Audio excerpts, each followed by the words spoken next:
Hello everyone, welcome to the INQA seminar series. Today with us we have Lorenzo Rocutto, who is studying at the Italian Institute of Technology and also who has created his startup.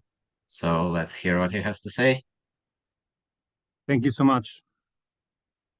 Yeah, thank you for the introduction and thank you for inviting me because, today I'm happy to talk about some techniques we can use to improve the performances of adiabatic quantum computers. And I recently finished my PhD and my work was mainly on this topic. So today I'm gonna present you some results, mainly from two works I brought on in the last years. And both are on various techniques we can use. First we are going to talk about something we can do while tuning some parameters that are internal to the device. We are talking about D-Wave AQCs. So the most relevant parameters probably are the annealing time and the strength of the qubits chain inside the device, since we usually use an embedding while exploiting D-Wave devices. So we want to impose a ferromagnetic coupling so that some qubits in a chain can behave like a single logical unit. And this is done basically every time we implement a problem on the QPU. And the last parameter we can tune is lambda. We can call it lambda, which is basically a parameter that weights the part of the Hamiltonian or the cost function that implements constraints. And indeed, we know that usually on D-Wave devices, we can only implement quadratic unconstrained binary optimization problems. So if we want to add a constraint, we have to do it like that. So this is just a mathematical parameter. So at the center of the slide, you see the formula that is used by Ocean SDK, the D-Wave SDK, to calculate the best value, let's say, for this chain intensity, chain ferromagnetic coupling J chain. And J is the number of the quadratic terms in the cost function, and vars is the number of variables in the problem. I mean, this is a relatively simple formula, but we are particularly interested in I chain, which is the parameter, one of the parameters we could try to optimize the strength of the chain. And I want to underline that there are many other parameters we could desire tuning, but these three, as an example, are those that can have the the greatest impact on the performances. And as an example, we applied this strategy tuning, the tuning of these parameters for a Gromov-Wasserstein problem, which is like a quadratic assignment problem. I don't think it's so interesting right now to go deep in the problem, but on the strategy. And in this case, we see that we tuned at the same time the lambda parameter for the constraint, and the parameter that in this case is called C. It's another way to tune the chain strength. I think after a while, after some experiences, it's better to just tune I chain, as I showed in the first slide.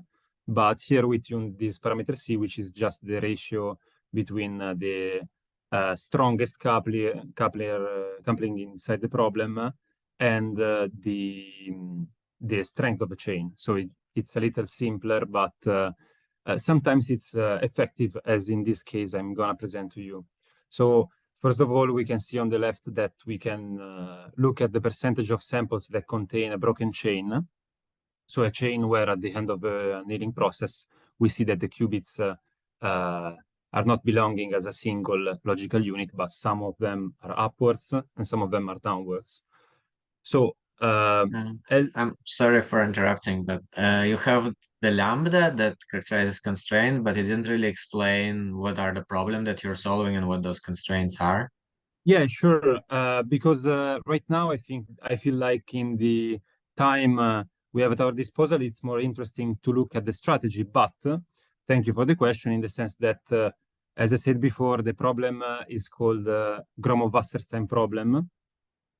And in this case, it's a quadratic assignment problem where the constraint, it's a permutation problem, let's say. So we are looking for a permutation matrix that maps a set of points to another set of points. And in this case, the constraint makes sure that the solution represents a matrix gamma. So in order to being able to present to you the whole strategy, I decide not to delve deeper in the problem, but if you're interested, on the bottom of the slide, I mean, on the lower part of the slide, you can see the paper where we publish the results.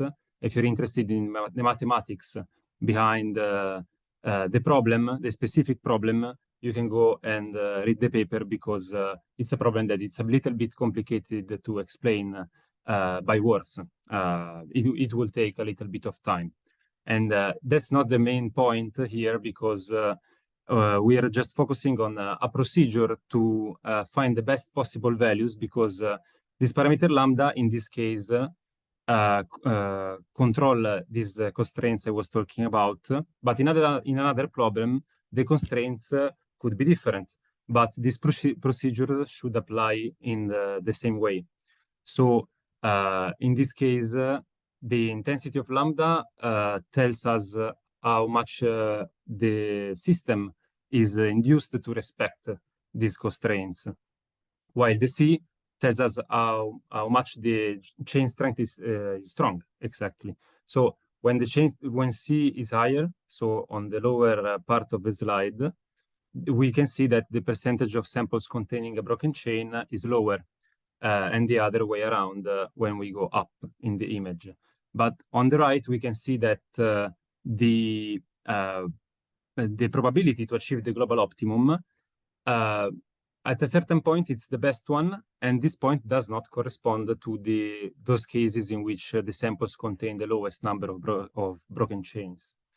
And this is because when the chain strength is too strong, yes, we don't get broken chains, but at the same time, the system can have, the physical system can have some hard times exploring the phase space, because we get some wide gaps that separate the solutions one from the other.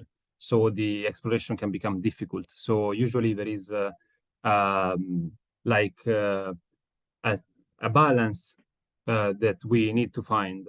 So in this case, in this general case, we found these two parameters, the best values for these two parameters. And in the next step, you can, as an example, tune the annealing time of the process. In this case, the solution, it's not so surprising, because often, I mean, at least in our experiments, we find that a longer annealing time is the best to reduce the time to solution, which is on the y-axis, which is basically the average time we required to reach the global optimum for the system. Obviously, the different annealing times were compared with the fixed amount of total wall time. And often a longer time is better. And this could seem a consequence of the adiabatic theorem, but we know that the decoherence time in these superconducting qubits is much lower than 60 microseconds. So this is not probably the case, but another aspect is that the noise inside the QPU could be helping the system to find the global optimum. I want to also underline that there are a lot of delay times. There is actually a delay time and a readout time for each sample. So we could expect that 64 in this case microsecond produces a lot less samples than using 1 microseconds in the same wall time. But that's not the case, because we have all these other additional times. So using 64 microseconds just requires, in general, double the time for producing the same number of samples with respect to the case in which we are using 1 microsecond. So the impact of the actual annealing time is kind of limited, let's say.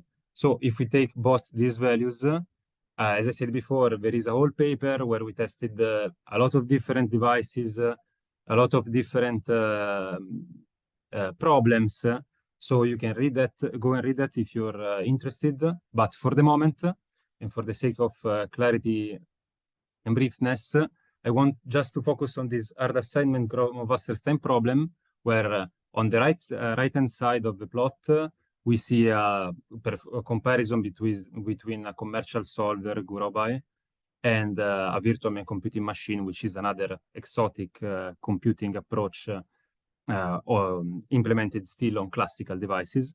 But the most important part for us right now is the left one, the lower left of the plot, where we can see that the default and the optimized version of the D-Wave hardware are compared. On the x-axis, we have the size of the problem, and on the y-axis, we have the time to solution again. And we can see that the default one, which is just using the D-Wave device without optimizing anything, just solves the two smallest instances of the problem. While using the optimized parameters, we can resolve the problem using, on average, 80 times less computational times. So it's around 2 orders of magnitudes reduction in the time to solution, just by optimizing those parameters earlier. So we do not only solve the problems faster. Since we are using less time, we are also solving problems at a bigger size. And I think this result is really interesting. And in the time we have at our disposal, I think that I want also to underline another technique we can use to increase a lot the performances of the device. And I want to do this in the case of the Boltzmann machines. So we know that when using adiabatic quantum computers, we would like to get every time the solution that corresponds to the global optimum, but this is not the case. And we are not in the left hand side of the slide, but we are on the right hand side. So different runs give different answers.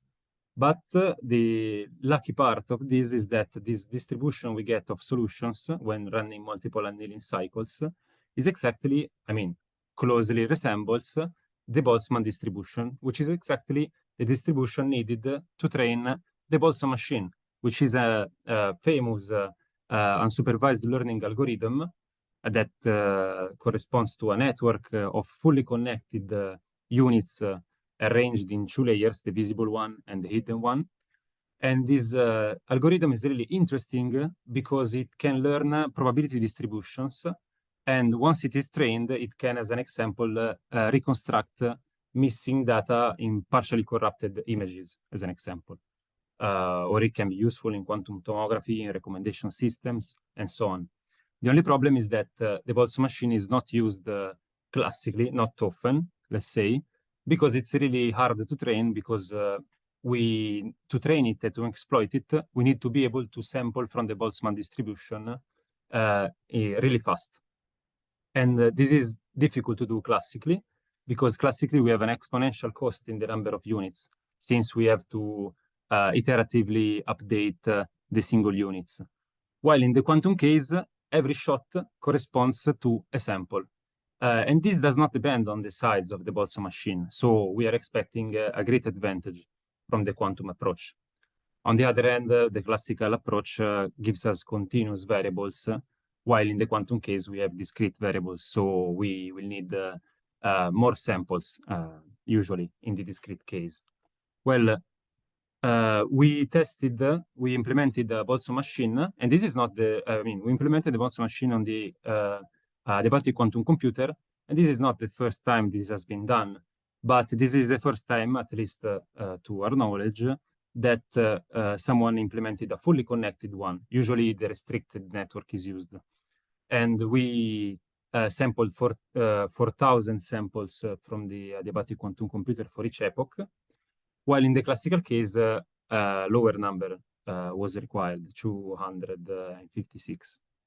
And in the classical case, we fully parallelized the algorithm to make it go as fast as possible. So we implemented it on the GPU. Fully parallelized means that every sample is computed simultaneously on a different thread of the GPU. And still, even if this is a small network and we expect an advantage only on bigger networks, we were able to obtain a limited quantum advantage. So for this application, for this specific application, for this size of the system, with respect to the classical algorithm. If we look at the epochs on the left-hand side and the log likelihood and the reconstruction error, we can see that the quantum algorithm appears to be slower. But if we look at the wall time, which is the most important thing when looking at real-world applications, the quantum algorithm was 11 times faster than the classical one in reaching the final likelihood, the asymptotic likelihood, let's say. So we can conclude that this advantage can be extended to other system sizes, but further testing is required. But I think this is a great result. And why we were able to do this? Because we applied parallel adiabatic quantum computing.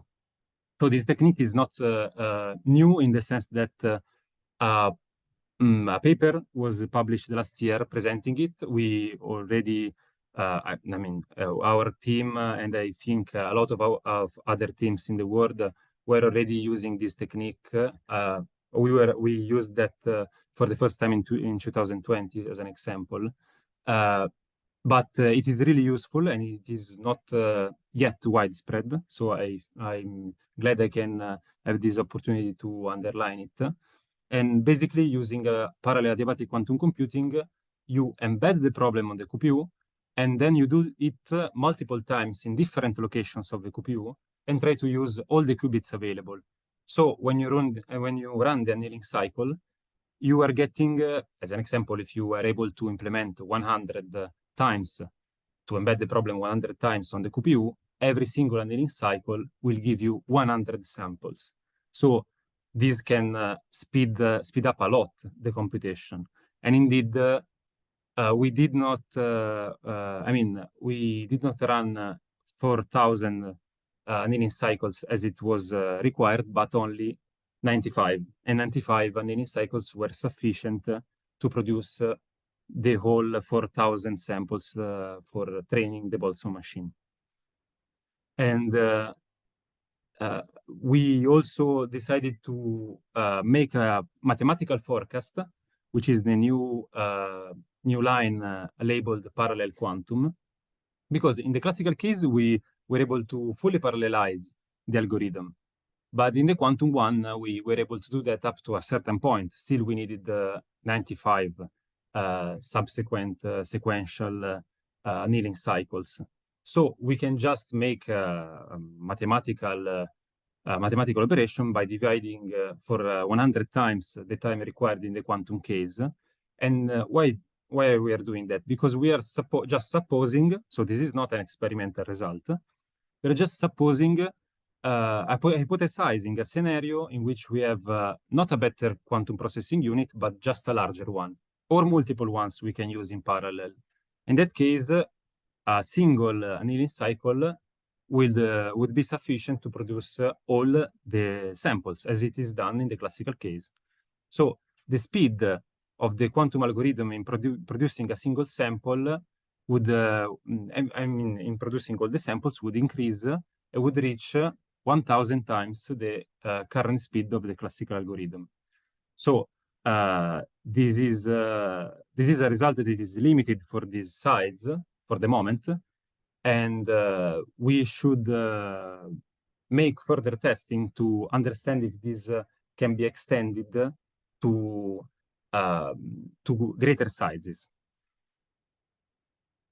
So, and the last thing I just want to underline is that I currently work for QBrain, a company I co-founded, where we develop solutions that try to accelerate quantum computing on various devices, both gate-based and adiabatic. So these results were obtained also thanks to the QBrain knowledge about the topic. And yeah, for the moment, this is the end of my presentation. So if you have any question, I would be glad to answer it.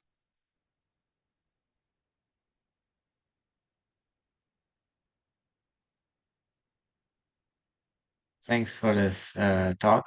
Um, I would like to hear more about the page where there are scalings of different methods, if possible. Like not this one, but the what's it, the optimization one.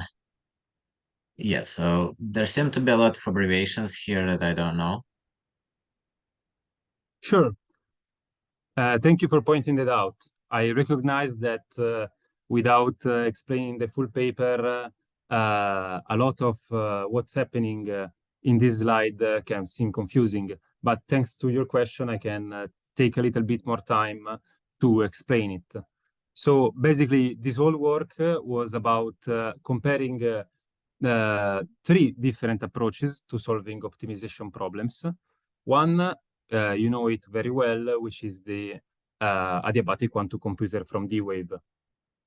Another approach was the classical computer, so the Gurobai in red solver, which is a classical solver based on branch and bound methods mainly, but a mixing of various methods.